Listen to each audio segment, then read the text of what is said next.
അപ്പോൾ ഇന്ന് വയ്ക്കുന്ന കറികളെല്ലാം തട്ടിക്കൂട്ട് കറികളാണ്. അതെന്താണെന്ന് വെച്ചാൽ ഈ ആഴ്ചയിൽ വാങ്ങിച്ച പച്ചക്കറികളൊക്കെ കഴിഞ്ഞു. അപ്പോൾ 2-3 പച്ചക്കറികളൊക്കെ ഫ്രിഡ്ജിൽ ബാക്കി കാണുമല്ലോ, അതൊക്കെ വെച്ചിട്ട് ഒരു 2 കറി വെക്കാമെന്ന് വിചാരിച്ചു. അപ്പം കുറച്ച് പീയണിക്ക ബാക്കി ഇരിപ്പുണ്ട്. അത് വെച്ചിട്ട് ഞാൻ ഒരു പച്ചടിക്ക് വേണ്ടിയിട്ട് അരിഞ്ഞു വെച്ചിട്ടുണ്ട്. അതിനുള്ള അരപ്പാണ് ഇപ്പം തയ്യാറാക്കുന്നത്. പീയണിക്ക എന്ന് പറഞ്ഞാൽ മത്തങ്ങയാണ്. നമ്മുടെ നാട്ടിൽ പീയണിക്ക എന്നാണ് പറയുന്നത്. നാട്ടിലാണെങ്കിൽ ഈ പീയണിക്കയും ചെറുപയറും ഇട്ടിട്ട് എരിശ്ശേരി വയ്ക്കും. അവിടെ എപ്പോഴും പീയണിക്ക കിട്ടിയാലും എരിശ്ശേരിയാണ് ഉണ്ടാക്കാറുള്ളത്. എരിശ്ശേരി വിട്ടിട്ട് ഒരു കളിയില്ല. പിന്നെ ചിലപ്പോഴൊക്കെ ഇങ്ങനെ പച്ചടി ഉണ്ടാക്കാറുണ്ട്. പിന്നെ ഇവിടെ ആണെങ്കിൽ ഞാൻ എരിശ്ശേരി ഉണ്ടാക്കാറില്ല. ഇവിടെ അങ്ങനെ ആർക്കും ഇഷ്ടമില്ല, അതുകൊണ്ട് എരിശ്ശേരി ഉണ്ടാക്കാറില്ല. പിന്നെ പച്ചടി വയ്ക്കും. അതല്ലാതെ ഞാൻ പരിപ്പും പീയണിക്കയും കൂടെ ഇട്ടിട്ടും കറി വെക്കാറുണ്ട്. പിന്നെ ചിലപ്പോഴും മെഴുക്കുരട്ടാറുമുണ്ട്. പിന്നെ കുറച്ച് കൂണിരിപ്പുണ്ട്, അതും കുരുമുളകിന്റെ പൊടിയും കൂടി ഇട്ടിട്ട് മെഴുക്കുരുട്ടി എടുത്തിട്ടുണ്ട്. പിന്നെ ലാസ്റ്റ് ചെറിയൊരു അവിയലും കൂടെ ആക്കിയിട്ടുണ്ട്.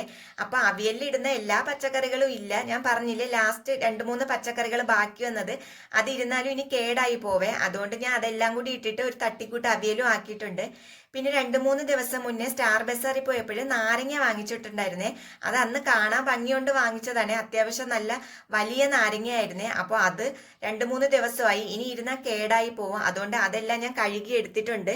കഴുകി തുടച്ചെടുത്തിട്ടുണ്ട് അച്ചാറിടാൻ വേണ്ടിയിട്ട്. അച്ചാറിട്ടാലും ഞാൻ മാത്രമേ കഴിക്കുള്ളൂ, ഇവിടെ വേറെ ആരും കഴിക്കത്തില്ലേ. അതുകൊണ്ട് ഞാൻ വിചാരിച്ചു വെള്ള അച്ചാറിടാന്ന്. അപ്പോൾ അതും റെഡിയാക്കിയിട്ടുണ്ട്. അപ്പോൾ ഇന്നത്തെ കറികളെല്ലാം തട്ടിക്കൂട്ട് കറികളായിരുന്നേ. അപ്പോൾ കറികളൊക്കെ വെച്ചിട്ട് ലാസ്റ്റാണ് ഞാൻ ചോറ് വയ്ക്കുന്നത്. കാരണം ഇവിടുത്തെ അരിയാണെങ്കിൽ പച്ചരിയാണ് ഇവിടെ ചോറ് വയ്ക്കുന്നത്. അപ്പോൾ അത് ഒരു 5-10 മിനിറ്റിൽ വേവും. അതുകൊണ്ട് ഞാൻ ലാസ്റ്റ് ചോറും വെച്ചെടുത്തിട്ടുണ്ട്.